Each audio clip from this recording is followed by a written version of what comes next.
selamat pagi adik-adik sekolah minggu semuanya. Wah, dengar suara yang begitu sukacita seperti itu, yang semangat, Lause pun bertambah semangat ya. Berarti adik-adik sekolah minggu memang sudah menyiapkan hati datang untuk beribadah kepada Tuhan ya. Oke, kita akan memulai puji-pujian sekolah minggu kita. Kita akan bernyanyi lagu pujian kita yang pertama yaitu Mars Sekolah Minggu. Semuanya harus buka suara ya. Ketika kita datang ke gereja, kita duduk seperti ini, berarti kita di dalam hati memang sudah ada tujuan, yaitu apa tujuannya? Untuk beribadah kepada Tuhan. Nah, beribadah kepada Tuhan itu ngapain aja? Termasuk puji-pujian ini, puji-pujian, firman Tuhan, dan juga nanti ayat hafalan nanti juga itu termasuk beribadah kepada Tuhan ya. Jadi buka suara semuanya, bernyanyi bersama-sama, oke? Nah, Mars sekolah minggu. Nggak usah.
Kita berdoa, ikutin Lause. Bapa di dalam surga, sungguh kami mengucap syukur karena begitu besar kasih Tuhan yang kami terima dalam kehidupan kami. Tuhan telah menciptakan kami, memelihara kami setiap hari, dan Tuhan telah menebus kami dari dosa-dosa kami. Sehingga kami semua memiliki jaminan hidup yang kekal. Bapa di dalam surga, kami menyadari itu semua adalah anugerah Tuhan bagi kami. Dan kami juga menyadari Tuhan, bahwa di sepanjang hidup kami ini, kami sering sekali melakukan dosa, tidak taat akan firman Tuhan, bahkan melukai hati Tuhan. Ampunilah dosa-dosa kami Tuhan, dan tolong kami semua untuk hidup taat akan firman Tuhan. Bapa di dalam surga, pada pagi hari ini, kami bersyukur kami boleh datang beribadah. Kiranya Tuhan berkenan akan ibadah kami ini. Tolong kami semua Tuhan, bisa memuji Tuhan, dengan sungguh-sungguh dan sukacita yang daripadamu. Dan ketika kami mendengarkan firman-Mu, bantu kami untuk bisa mengerti dan juga melakukannya. Terima kasih Tuhan Yesus. Hanya di dalam nama Tuhan Yesus, kami berdoa dan mengucap syukur. Amin. Oke, kita akan lanjutkan kembali ya puji-pujian kita. Nah, ini dari KPPK nomor 215, kemana saja. Adik-adik remaja mungkin sudah tahu ya. Tapi adik-adik kelas kecil, mungkin ada yang belum pernah dengar. Kita akan nyanyikan ya bersama-sama.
Sudah ya, yang biarlah kiranya ini menjadi doa dan juga komitmen di hati kita semua ya, bahwa kemanapun Tuhan pimpin kita, kita mau bersedia ya. Bukan hanya mungkin adik-adik merasa oh itu untuk lause-lause yang melayani, lause-lause mau dipimpin kemana dalam pelayanan, lause-lause harus bersedia. Bukan hanya untuk lause-lause, untuk adik-adik sekolah minggu, adik-adik remaja yang mungkin sebentar lagi sudah mau masuk SMA, yang mungkin sebentar lagi sudah mau kuliah. Mungkin kalian banyak pilihan di dalam hati kalian.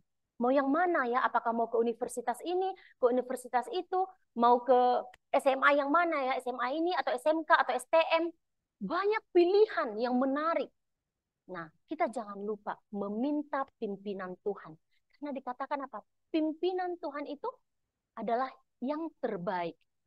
Ya, jadi kita harus berdoa, meminta petunjuk Tuhan, kemana kita harus pergi. Dan ketika Tuhan sudah membukakan jalan, kita harus bersedia untuk ikuti jalan Tuhan. Nah, kalau lagu ini ya, ini uh, memang banyak secara umumnya untuk ke pelayanan, mencari jiwa ya, kemana saja Tuhan pimpin kita untuk mengabarkan Injil Tuhan, untuk memberitakan firman Tuhan, kita harus mau, baik itu di desa-desa maupun kota besar, kita harus bersedia. Karena Tuhan bilang apa? Semua jiwa sama berharganya di hadapan Tuhan. Nah, Tuhan saja begitu mengasihi kita semua. Begitu bobroknya kita, tetapi Tuhan mengasihi kita. Nah, kita juga harus mengasihi manusia ciptaan Tuhan. Oleh sebab itu, kita harus mau mengabarkan Injil Tuhan, mau mengabarkan firman Tuhan kepada orang yang belum percaya. Ya, nah kita nyanyikan sekali lagi ya pujian ini, kemana saja.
Kita nyanyikan pujian berikutnya, mana-mana Tuhan panggil.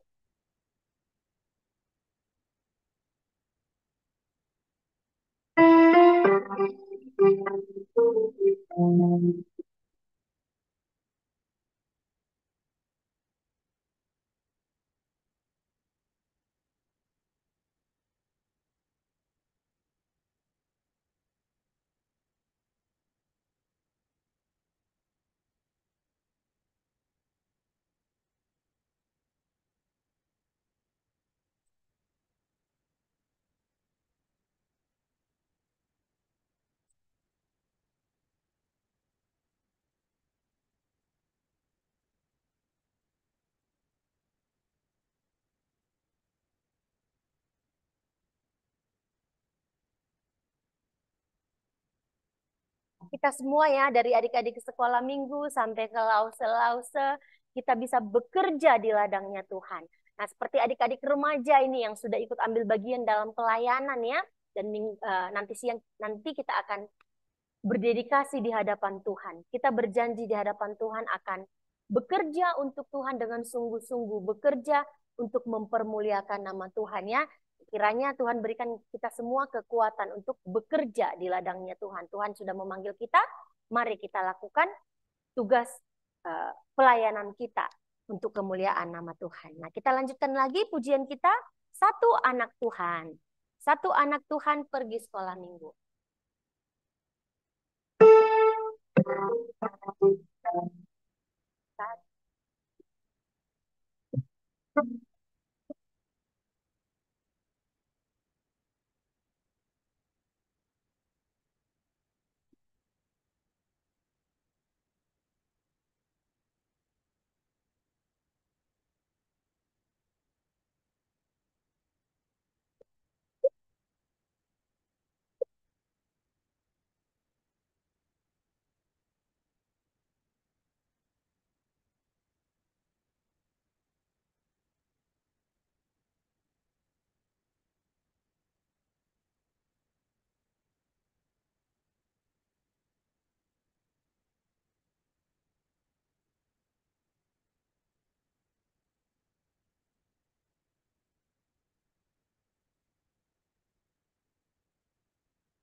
Yang selesai ya. Nah, lagu ini mengingatkan kita bahwa kita harus membawa teman untuk datang ke sekolah minggu dari satu dulu. 2, 3, sampai 10, bahkan sampai berlipat-lipat. Kita harus mengajak teman kita untuk datang ke sekolah minggu ya, adik-adik ya. Kita harus pikirkan siapa teman kita yang mau kita ajak. Supaya minggu depan kita ajak dia, kita doakan dia untuk bersama-sama dengan kita ikut sekolah minggu. Nah, sekarang kita lanjutkan lagi pujian kita, baca kitab suci sambil mengumpulkan persembahan ya. Baca kitab suci, kita kumpulkan persembahan kita juga yang akan dibantu oleh Narlin dan Gebi ya.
Berdoa ya.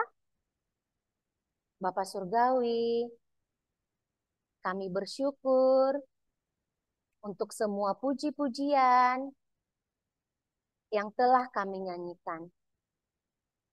Kiranya semua pujian itu boleh mempermuliakan nama Tuhan. Bapa di dalam surga, kami juga sudah mengumpulkan persembahan kami. Kiranya Tuhan kuduskan dan Tuhan memberkati persembahan ini, agar persembahan ini bisa dipakai untuk mengembangkan pelayanan sekolah minggu kami. Berkati kami semua yang telah memberikannya. Dan ajar kami semua Tuhan, agar kami mau bersyukur atas segala berkat yang telah kami terima. Bapa Surgawi, kami akan melanjutkan ibadah sekolah minggu kami. Pimpin kami hingga selesainya nanti. Terima kasih Tuhan, hanya di dalam nama Tuhan Yesus kami berdoa dan bersyukur. Amin. Ya, terima kasih Narlin dan Gebi. Sekarang kita akan ini ya, ayat hafalan. Ayat hafalan kita dari Roma 5 ayat 8 ya. Tidak begitu panjang. Kita akan baca bersama-sama dulu 2 kali. Baru nanti kita akan hilangkan tulisan yang berwarna hijau ya. Roma 5 ayat 8. 2, 3. Roma 5 ayat 8. Akan tetapi Allah menunjukkan kasih-Nya kepada kita oleh karena Kristus telah mati untuk kita ketika kita masih berdosa. Roma 5 ayat 8. Nah, coba lihat dulu kalimatnya. Kita akan baca sekali lagi. Lalu Lausa akan hilangkan tulisan yang berwarna hijau ya. Kita baca sekali lagi, oke? Baca dan usahakan ingat. Ya, 2, 3. Roma 5 ayat 8. Akan tetapi Allah menunjukkan kasih-Nya kepada kita oleh karena Kristus telah mati untuk kita ketika kita masih berdosa. Roma 5 ayat 8. Ya, kita akan hilangkan dua kata saja. Oke, 2, 3. Roma 5 ayat 8. Akan tetapi Allah menunjukkan kasih-Nya kepada kita oleh karena Kristus telah mati untuk kita ketika kita masih berdosa. Roma 5 ayat 8. Ingat ya, akan tetapi. Sekarang Allah menunjukkan akan dihilangkan. Oke, 2, 3. Roma 5 ayat 8. Akan tetapi Allah menunjukkan kasih-Nya kepada kita oleh karena Kristus telah mati untuk kita ketika kita masih berdosa. Roma 5 ayat 8. Oke, lanjut lagi. Roma 5 ayat 8, 2, 3. Roma 5 ayat 8. Akan tetapi Allah menunjukkan kasih-Nya kepada kita oleh karena Kristus telah mati untuk kita ketika kita masih berdosa. Roma 5 ayat 8. Oke, kita langsung hilangkan satu kalimat. Oke, 2, 3. Roma 5 ayat 8. Akan tetapi Allah menunjukkan kasih-Nya kepada kita oleh karena Kristus telah mati untuk kita ketika kita masih berdosa. Roma 5 ayat 8. Semua isi dihilangkan. Adik-adik sekolah minggu coba kencangkan suaranya. Oke, 2, 3. Roma 5 ayat 8.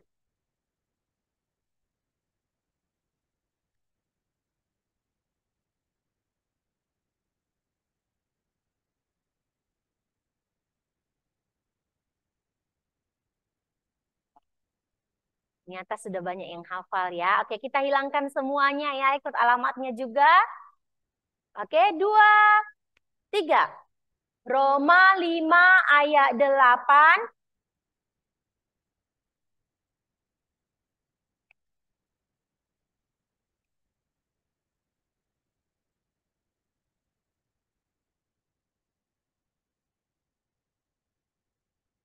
Ya, bersyukur ya adik-adik sudah hafal. Lausa nggak tes lagi karena Lausa sudah dengar ya suaranya tadi yang di sini ya. Oke, sekarang kita akan lihat pengumuman sekolah minggu kita. Yang pertama, ibadah sekolah minggu akan dibagi 3 kelas mulai minggu depan. Ya, jam ibadah dimulai dari jam 8 sampai 9.30. Jadi mari semua anak sekolah minggu beribadah secara teratur. Untuk pembagian kelasnya minggu depan akan dijelaskan lagi ya adik-adik ya. Nah, yang kedua, saat teduh anak sekolah minggu via Zoom diadakan setiap malam. Kelas kecil, kelas TK sampai dengan SD 3 jam 8 sampai 8.20. Kelas SD 4 sampai remaja jam 8.30 sampai jam 9. Oh iya, minggu depan nanti kasih tahu mama. Untuk sekolah minggu depan dijemput jam 9.30 supaya mama papa tidak lama tunggu di bawah, oke?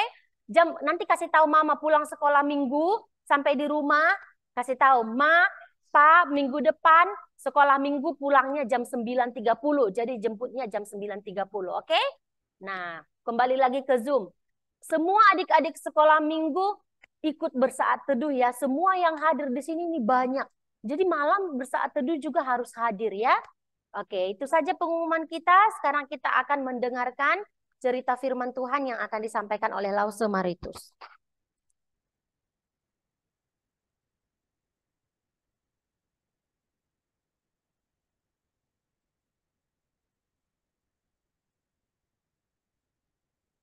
Oke, selamat pagi semuanya. Iya, masih semangat ya. Kita mau mendengarkan firman Tuhan, kita mau berdoa dulu. Mari kita bersatu di dalam doa.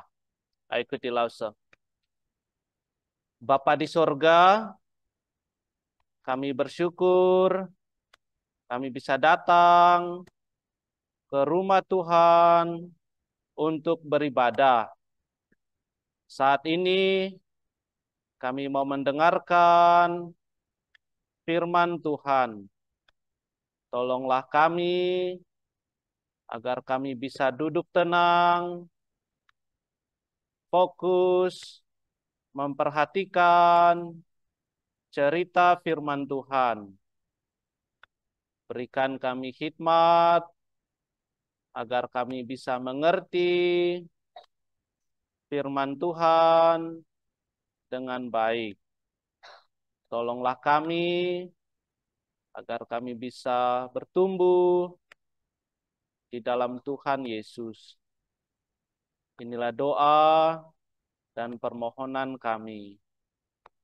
Kami berdoa hanya di dalam nama Tuhan Yesus. Amin. Oke.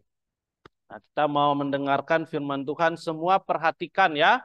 Tidak ada yang ganggu-ganggu teman. Semua duduk tenang. Kita mendengarkan cerita firman Tuhan. Nah, firman Tuhan di pagi hari ini. Tunggulah saya sharing ya.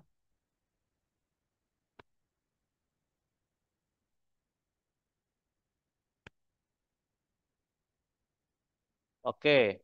Nah, semua bisa lihat layar kan? Oke, kita baca bersama-sama judulnya. Ya, oke. 1, 2, 3. Yesus selalu beserta kita. Oke. Nah, judulnya mengatakan kepada kita Yesus selalu beserta kita. Apa buktinya? Bagaimana kita tahu bahwa Yesus selalu beserta kita? Nah, di dalam cerita yang akan kita dengarkan di pagi hari ini, kita akan diberitahukan apa buktinya bahwa Tuhan selalu menyertai anak-anaknya. Dan bahkan dia juga menyediakan segala hal yang dibutuhkan. Oke, jadi semua perhatikan. Dari mana terambil cerita firman Tuhan? Bukan dari buku sejarah, bukan ya, dari firman Tuhan dari Alkitab. Dan terambil dari kitab. Nah, ini dia Kisah Para Rasul 27 sampai pasal 28. Nah, kita langsung percaya kita semua sudah baca ya di saat teduh firman Tuhan ini. Kalau kalian ikut saat teduh, pasti kalian tahu ceritanya tentang siapa. Ya, makanya penting untuk mengikuti saat teduh ya. Nah, Kisah Para Rasul pasal 27 sampai 28. Panjang 2 pasal. Kita tidak akan baca di pagi hari ini, tapi nanti langsung mau setelah selesai sekolah minggu kalian pulang ke rumah, ambil Alkitabnya, baca kembali Kisah Para Rasul 27, 28. Supaya kita bisa mengetahui lebih detail cerita daripada firman Tuhan. Oke, nah apa tujuannya? Semua perhatikan dan baca di sini ya. Oke, yang pertama baca bersama-sama. 1, 2, 3. Bertumbuh dalam mempercayai dan menaati Tuhan Yesus. Oke, melalui cerita ini kita diajarkan bagaimana supaya kita bertumbuh di dalam mempercayai dan menaati Tuhan. Lalu yang kedua, bersama-sama 1, 2, 3. Bersandar pada penyertaan dan kuasanya dalam hidup kita. Selalu bersandar kepada Tuhan. Oke? Nah, sebelum kita masuk ke dalam cerita, sejauh ini kita sudah belajar tentang seorang tokoh misionaris yang sangat terkenal di dalam Alkitab. Ada yang tahu siapa? Di minggu-minggu yang lalu kita sudah mendengar ceritanya bagaimana dia pergi dari kota ke kota untuk memberitakan firman Tuhan. Siapa? Nggak tahu. Paulus ya. Paulus. Hari ini kita akan mendengarkan cerita tentang Paulus. Dan dia pergi dari kota ke kota untuk memberitakan firman Tuhan sebagai seorang misionaris. Nah, mungkin adik-adik ada yang bertanya, Lause, apa sih arti kata misionaris? Ada yang tahu tidak ya? Apa arti kata misionaris? Ada yang coba bisa menjawab? Nggak tahu ya? Oke, kita lihat bersama-sama di sini ya. Oke. Coba kita baca bersama-sama. 1, 2, 3. Misionaris adalah seorang yang pergi ke daerah lain untuk memberitakan Injil ya. Jadi ini adalah seorang yang diutus untuk pergi ke daerah-daerah lain untuk memberitakan Injil Tuhan Yesus. Memberitahukan orang-orang tentang Tuhan Yesus. Seorang yang diutus dengan sebuah tujuan, dengan misi, maka dikatakan misionaris. Ya, jadi orangnya diutus untuk pergi memberitakan Injil Tuhan Yesus. Nah, adik-adik, untuk menjadi seorang misionaris, kalau kita pikir, apakah mudah untuk menjadi seorang misionaris?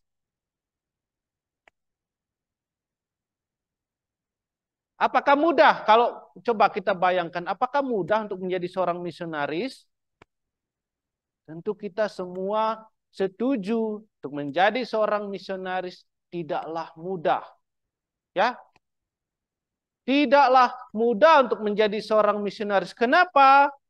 Karena banyak sekali akan datang kesulitan, akan ada banyak nanti tantangan, dan kita perlu juga berpindah-pindah dari satu tempat ke tempat lain.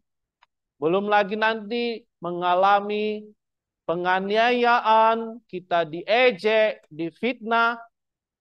Bahkan ada juga yang harus siap mati untuk memberitakan Injil. Siap sedia mati demi membela dan mempertahankan Injil Tuhan Yesus. Menjadi seorang misionaris tidaklah mudah, tetapi apakah kita tidak bisa menjadi seorang misionaris? Tidak. Kita memang merasa tidak mudah, tapi Tuhan mampu menolong kita. Ya. Nah, adik-adik, kita sudah belajar tentang Rasul Paulus. Di minggu yang lalu kita belajar bagaimana Rasul Paulus pergi ke daerah-daerah, untuk kota-kota, untuk memberitakan Injil. Dan minggu lalu kita mendengar cerita dari Lause Jansel. Ada 3 kota yang dia pergi. Di mana di setiap kota dia mengalami penganiayaan, dia diejek, dia difitnah, ditolak, dan diusir dari kota. Coba kalau kita ingat, masih ingat kota pertama yang dikunjungi di cerita minggu lalu? Ayo anak-anak remaja, siapa masih ingat? Oh, nggak datang minggu lalu ya. Oke. Cerita Rasul Paulus pergi ke kota Tesalonika. Ya, sebagai seorang misionaris, dia pergi ke kota Tesalonika. Dan di sana dia memberitakan Injil Tuhan Yesus, tetapi dia ditolak. Orang-orang yang mendengarkan tidak mau menerima firman Tuhan. Dan bahkan dia difitnah. Dia dituduh bahwa dia menyebarkan pengajaran-pengajaran yang mempengaruhi orang lain untuk memberontak kepada kaisar. Sehingga orang-orang tidak percaya. Dan hasilnya dia mau ditangkap dan diusir dari kota Tesalonika.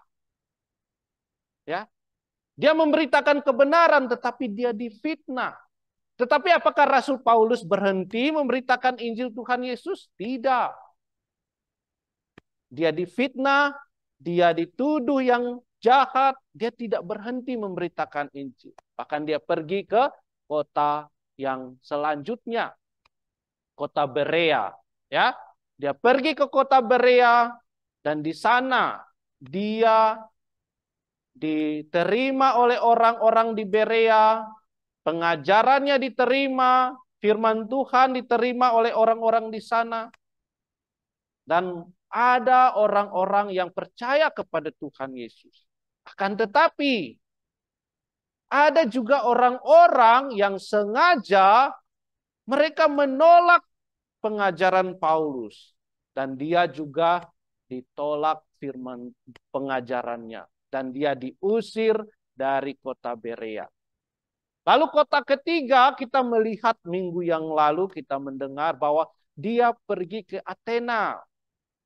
Dan di sana juga dia memberitakan tentang firman Tuhan.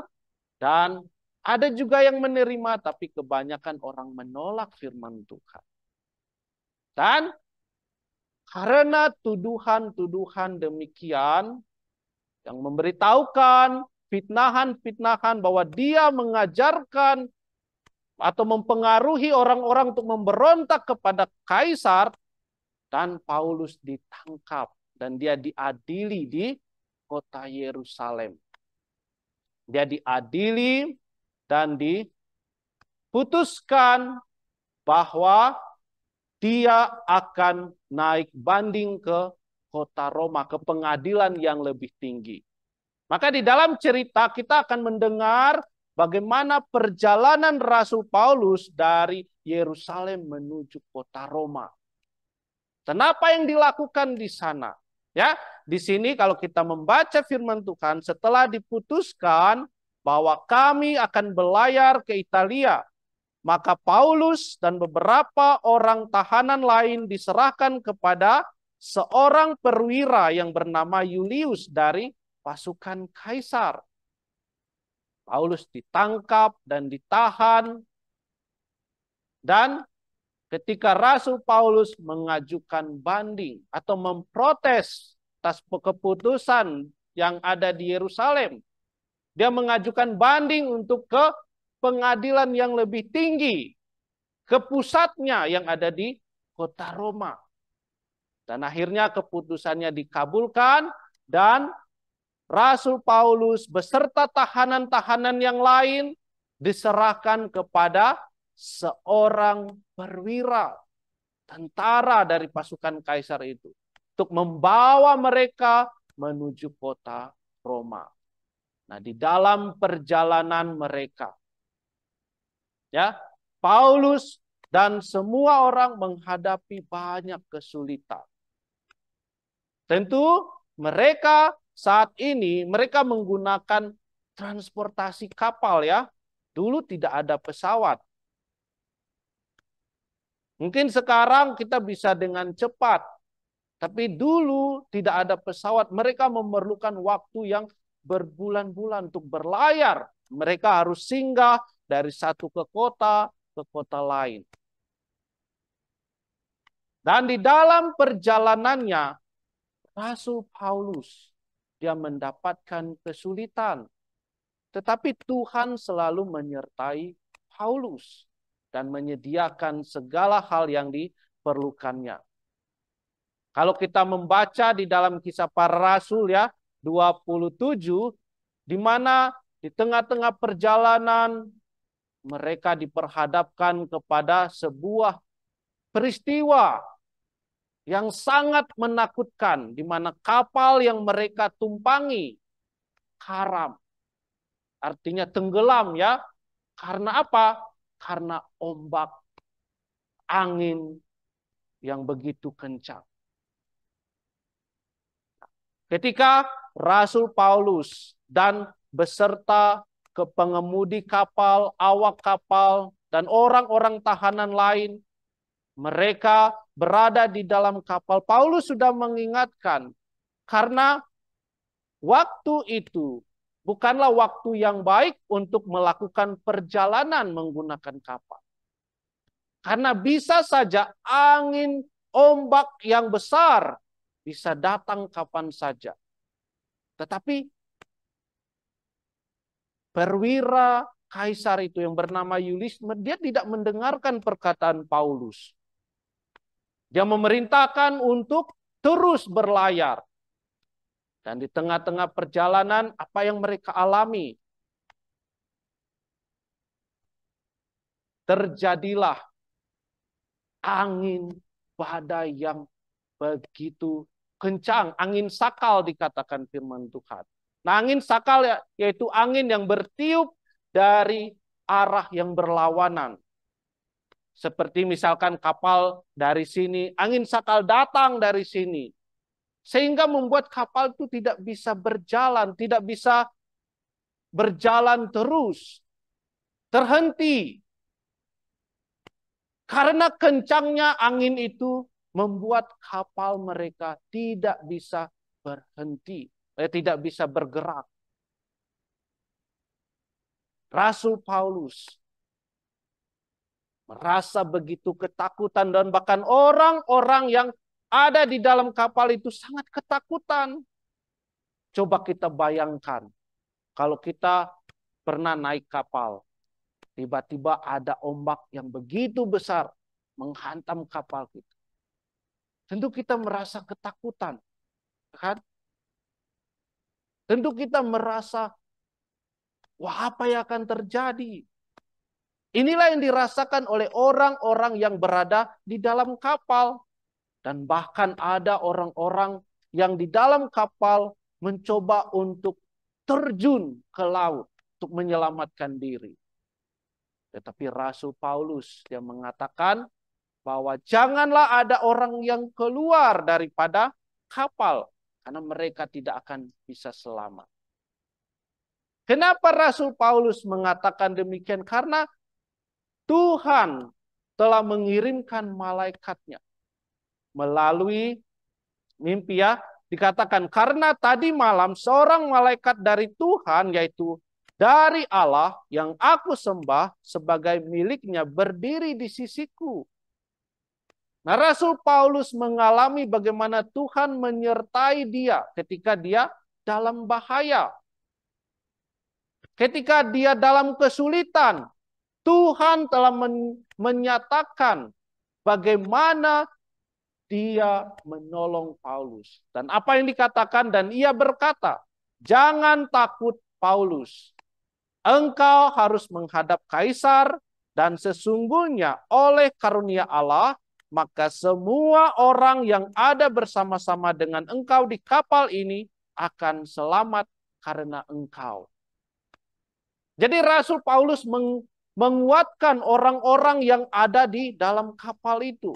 Karena mereka begitu sangat ketakutan. Mereka tidak tahu apa yang harus diperbuat. Jikalau mereka terus berada dalam kapal, bisa saja mereka mati. Tetapi Rasul Paulus, karena dia telah menyaksikan kasih Tuhan. Dan bahkan Tuhan telah mengirimkan malaikatnya untuk menguatkan Paulus. Dan bahkan memberikan janji bahwa dia akan selamat sampai kepada kota Roma. Dan akhirnya setelah kapal itu karam dan ombak yang begitu besar yang membuat kapal itu karam dan orang-orang berusaha menyelamatkan diri dengan serpihan-serpihan kapal yang ada dan akhirnya mereka sampai ke sebuah kota yang bernama kota Malta.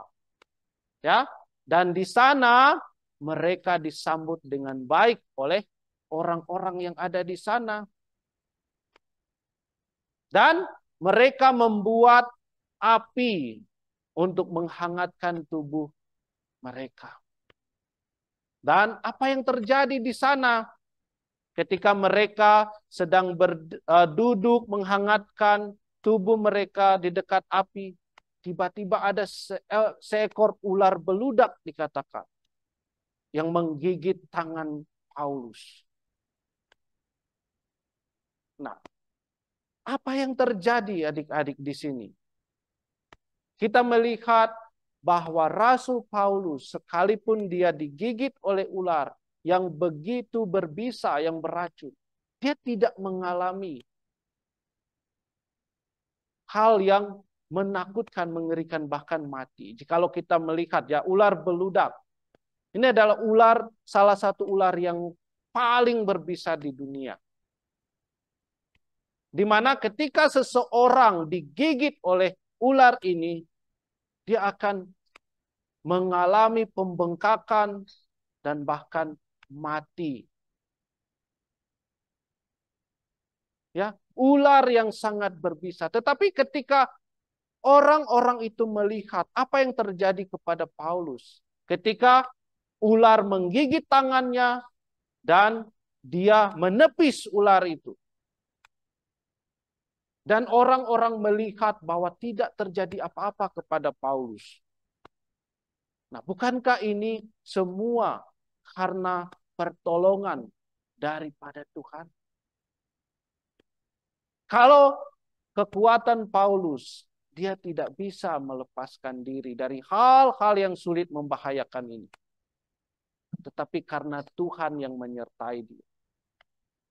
Bukti dari penyertaan Tuhan, kita melihat bagaimana ketika kapal mengalami karam dan Tuhan mengirimkan malaikatnya untuk menolong Paulus. Dan sekarang ketika ular yang berbisa menggigit tangannya, yang bisa mengakibatkan kematian yang begitu cepat bagi Paulus. Tapi tidak apa-apa. Paulus tidak mengalami hal yang mengerikan. Bahkan dia selamat. Dan orang-orang yang melihat apa yang terjadi kepada Paulus, mereka sangat heran dan bahkan mereka mengira bahwa Paulus adalah sebagai salah satu dewa. Nah, lalu di sana juga Paulus disambut oleh gubernur yang memerintah di kota Malta yang bernama Publius, ya. Dan ayahnya Publius, dia sakit keras, dan Paulus juga pergi ke sana, dia berdoa kepada Tuhan dan menumpangkan tangannya dan menyembuhkan dia. Ya, kuasa Tuhan. Bukan karena Paulus ya, tetapi karena Tuhan yang menyembuhkan. Bukan karena Paulus. Paulus bukan orang yang Superman yang bisa menyembuhkan dengan kekuatan sendiri. Tetapi karena Tuhan.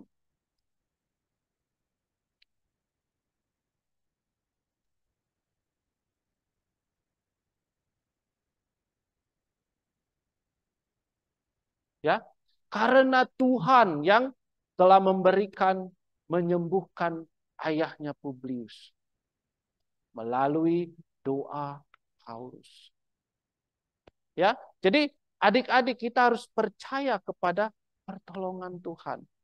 Dan setelah dia menyembuhkan ayahnya Publius, ketika mereka mau melanjutkan perjalanan, mereka menyediakan segala keperluan yang dibutuhkan oleh Paulus. Di sini ya, dikatakan mereka sangat menghormati kami, dan ketika kami bertolak, mereka menyediakan segala sesuatu yang kami perlukan.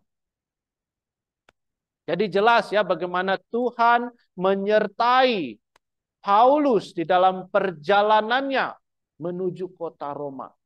Dan Tuhan juga menyediakan segala hal yang dibutuhkan melalui orang-orang yang dipakai oleh Tuhan untuk menyediakan segala kebutuhannya. Dan setelah Paulus tinggal beberapa lama di kota Malta, melanjutkan perjalanannya ke Roma. Dan akhirnya dia tiba di kota Roma. Dan di sana dia sebagai seorang tahanan, dia terus memberitakan firman Tuhan. Dan dia sudah menunggu lama karena Tuhan telah berjanji kepadanya bahwa suatu saat dia akan pergi ke Roma untuk memberitakan Injil. Tentu Paulus menunggu dengan harapan bahwa dia pergi sebagai seorang yang bebas. Tapi karena kehendak Tuhan, dia pergi ke kota Roma sebagai tawanan, sebagai seorang yang ditahan. Apakah Rasul Paulus merasa kecewa atas kehendak Tuhan? Tidak. Dia taat kepada firman Tuhan. Dan bahkan sebagai seorang tawanan, dia tidak berhenti untuk memberitakan firman Tuhan. Bahkan ketika dia sampai di kota Roma, dia juga memberitakan firman Tuhan kepada orang-orang yang ada di sana. Dia terus mengajarkan firman Tuhan kepada mereka. Dan dia sangat dihormati dan disambut oleh orang-orang yang ada di kota Roma. Oleh karena pertolongan Tuhan, oleh karena penyertaan Tuhan, Rasul Paulus diberikan kekuatan untuk terus melayani dan memberitakan firman Tuhan. Jadi, dalam perjalanan Paulus, banyak bahaya yang dialami. Salah satunya tadi kapal karam, tetapi Tuhan menolong dia. Dia juga digigit ular, tapi Tuhan menolong dia. Kalau saya mau tekankan di sini, bahwa tidak semua orang yang mungkin digigit ular akan selamat. Tidak ya. Itu semua karena pertolongan Tuhan saja. Karena kasus-kasus tertentu menyatakan kasih-Nya. Jadi kita jangan coba-coba ya, karena kita Kristen kan, kita orang percaya, kita coba-coba bermain dengan ular kobra ya. Jangan ya. Paulus, dia karena Tuhan yang menolong. Nah begitu juga dengan bagaimana Paulus menyembuhkan ayah dari Publius. Dulu memang Tuhan yang berkuasa untuk menyembuhkan. Menggunakan Paulus sebagai alatnya untuk menyembuhkan. Tapi sekarang Tuhan tidak memakai lagi orang-orang untuk melakukan penyembuhan. Sudah tidak ada lagi kuasa mukjizat penyembuhan. Tuhan sendirilah yang bekerja. Akan melakukan pekerjaan penyembuhan jika itu dikehendaki. Ya, jadi kita melihat bagaimana Paulus di dalam perjalanannya Tuhan menyertai dia. Jadi kita juga apa yang mau kita pelajari melalui cerita ini. Biarlah kita juga selalu bertumbuh dalam mempercayai dan menaati Tuhan. Rasul Paulus di dalam kesulitannya yang dihadapi, dia percaya akan pertolongan Tuhan. Dia tidak lemah imannya terhadap kesulitan yang dihadapi. Sekalipun kesulitan itu membahayakan nyawanya. Dia tetap percaya mengandalkan Tuhan di dalam hidupnya. Ya, terus bertumbuh di dalam pengenalan akan Tuhan dan dia taat kepada firman Tuhan. Jadi mungkin kita yang bertanya, kita tidak mengalami hal yang dialami oleh Rasul Paulus. Ya kan, kita tidak mengalami kapal karam, kita tidak mengalami kesulitan, kita difitnah, dianiaya oleh karena iman kita. Tapi ada hal-hal yang membuat kita diperhadapkan kepada kesulitan-kesulitan. Contohnya misalkan di dalam pelajaran kita, ya di dalam sekolah kita mengalami kesulitan dalam memahami pelajaran kita. Nah, apa yang harus kita lakukan ketika kita mengalami kesulitan? Mari kita bersandar kepada Tuhan. Belajar untuk percaya kepada Tuhan. Bahwa Dia akan menolong kita. Melalui kesulitan yang kita hadapi, bisa juga menolong kita untuk bertumbuh di dalam iman kepada Tuhan Yesus. Mungkin ada hal-hal yang bisa kita lakukan untuk menolong kita bertumbuh di dalam pengenalan akan Tuhan Yesus. Nah, salah satunya berdoa kepadanya. Ya, terus datang berdoa kepadanya dan baca Alkitab kita, firman Tuhan, dan ikut saat teduh. Nah, saat teduh sangat bagus ya untuk kita, karena kita bisa belajar firman Tuhan. Tapi kenapa akhir-akhir ini saat teduh sangat sedikit yang ikut? Apa yang terjadi? Nah, jadi langsung mau ya, kita semua ikut saat teduh, supaya juga bisa menolong kita untuk bertumbuh di dalam iman kepada Tuhan Yesus. Lalu juga ikut beribadah secara teratur, dan kita juga jangan menyerah terhadap kesulitan yang kita hadapi. Percaya kepada Tuhan dan bersandar kepadanya.